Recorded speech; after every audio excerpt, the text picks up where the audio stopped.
the Indiana Fever beat the Dallas Wings 102-83. This was a highly anticipated game because it was going to be the first time that Caitlin Clark and Paige Bueckers would be going up against one another in the WNBA.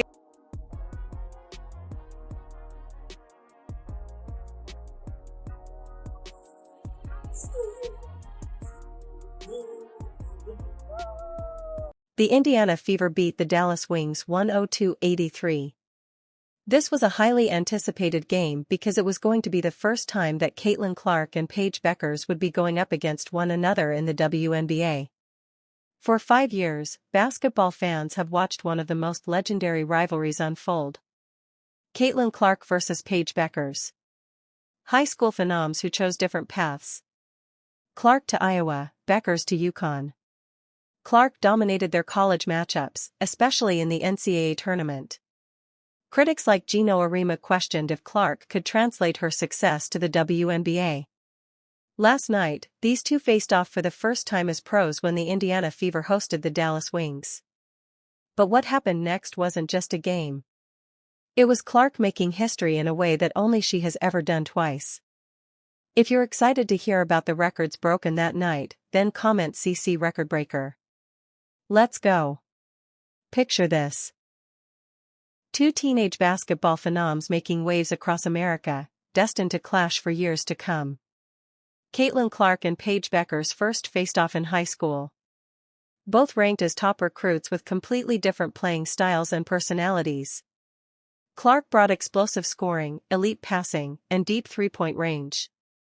Bueckers showcased smooth efficiency, a sweet mid-range, and court vision that rivaled that of Clark's.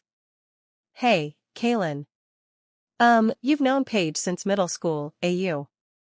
You guys were on the 19 World Cup team together. Is there anything that maybe stood out then about her, whether it be on or off the court, that maybe still rang true today? I mean, I feel like she's played in the same manner that she, has since she was, whether we were on the U16 team together, U19 team together, whether it was me watching her in AAU. Like she's always just been smooth. She takes what the game gives her. Her midi has always been as nice as it's been this year.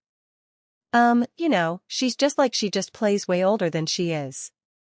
Like she's confident, she's smooth, she just does everything at a high level, can score from all 3 levels.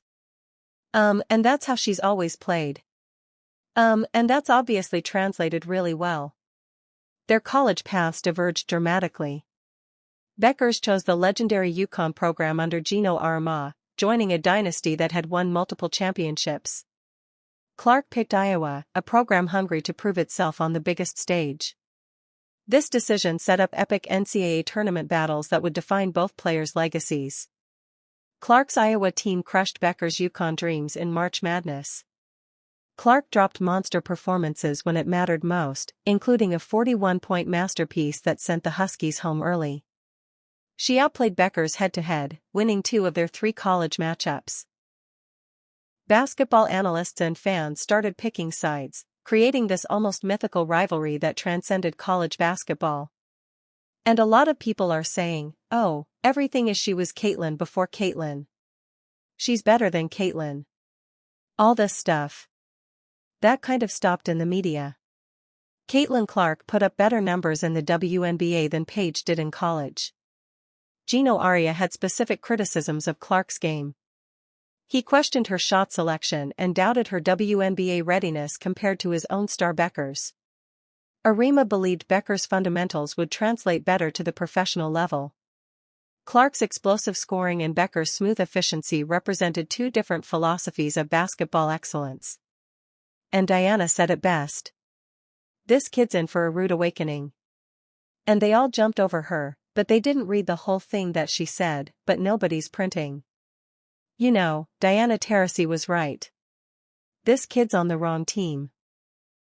She's got the wrong skill set to handle the physicality of that league. And she's a rookie. And if you're a WNBA player, if you're any kind of player, you're going to say, I'm going to make a statement. Both players declared for the WNBA with fans wondering when they'd finally meet as professionals. The stage was set for their first WNBA showdown, with Clark holding a 2-1 college advantage, but facing new questions about her pro game. The anticipation was massive. ABC picked up the broadcast nationally, knowing this matchup would draw viewers from across the country. Clark's recent struggles with the fever made this matchup even more crucial for her reputation. Talking to our player development coach yesterday, and he was like, just sent me a few things of like even Steph going through a slump. I think he was like 27 for his last 70 or something like that. Like the best in the world go through it. And I think that's like where you can find your confidence. And I think the thing I always fall back on is like, I know how hard I've worked, so you know this isn't something that's going to last. And the best players in the world go through this. So, I feel like I'm getting good shots, and I think that's why it's frustrating, because those are the shots that I make. But here's where things get interesting. Clark's Fever were stumbling badly right before this massive showdown. The Indiana Fever had just suffered embarrassing losses to teams they should have beaten. The LA Sparks and Golden State Valkyries handed them defeats that left fans scratching their heads. These weren't powerhouse teams. They were squads the Fever should have handled easily. I feel like this stretch, this is a big game for us. I think we've struggled in the fact that we're able to play one good game and then we play a bad game, then we play a good game, then we play a bad game. So, I think for us is like we got to find a way to be able to stack really good games together. And then we go on the road and, we're on a back-to-back, which is just a challenge in itself, no matter who you're playing. We play Connecticut, then we play New York. So, I think Steph's message was, yes, All-Star is coming up, that break's coming up, but our focus is on these 3 games that we have left. So, in that sense, I do think it's critical that our focus just remains on the game in front of us. And I feel like that's what everybody in the locker room is doing.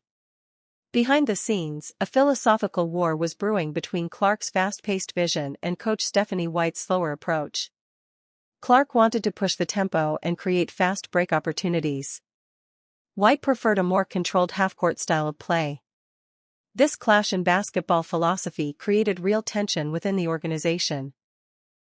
Clark thrived on transition basketball, but White's system didn't allow for that explosive style. The exact moment when Clark and White had their heated sideline exchange during the Atlanta Dream game became a turning point. Cameras caught every word of their intense discussion. The visible intensity and disagreement between them revealed the depth of their conflict. There is definitely something going on within the locker room, the front office. Something is off, man. This is the 3rd situation in one game we have had involving Caitlin Clark and the coaching staff and pretty much another player. And it looked like Caitlin Clark and Stephanie White definitely had a situation where they was in a heated exchange right before halftime. Lineup inconsistencies made everything worse. Clark was returning from injury trying to find her rhythm again. Dyrus Dantas was back from playing with her national team. These changes disrupted their chemistry completely. The team struggled to establish consistent rotations and offensive flow. Players were still figuring out their roles with key pieces coming and going. The offensive mishaps that plagued the Fever were painful to watch. Missed shots piled up game after game. Turnovers killed promising possessions. The fast break magic Clark thrived on was completely absent. As Clark herself admitted, I think we've struggled in the fact that we're able to play one good game and then we play a bad game, then we play a good game, then we play a bad game. Clark's shooting struggles became a major concern during this stretch. She acknowledged going through a slump, but remained confident. "I'm never going to stop shooting," she stated, comparing her situation to Steph Curry's occasional cold streaks. The breaking point came when the Fever finally snapped their losing streak against Atlanta. They won that game, but tensions between Clark and White remained high. The philosophical divide hadn't been resolved. It was simply put on hold. It can be frustrating when your shot isn't going in the way that you want it to. But then I look at the box and it's like I'm really 4 shots away from having a really good game, a really good shooting game. So that's where you find your confidence, and I know those are shots that I can make, and I'm never going to stop shooting. So I mean until I break out of it, I'm just going to keep launching and that's all I know and I'm still confident in everything that I can do. The Dallas game became the ultimate test. Would White finally unleash Clark's preferred style? Or would the philosophical divide continue to hold back the team's potential? This internal struggle set up the perfect storm for the Bueckers matchup, with Clark desperate to prove her approach could work at the professional level. Then something magical happened. Stephanie White finally gave Clark exactly what she'd been asking for.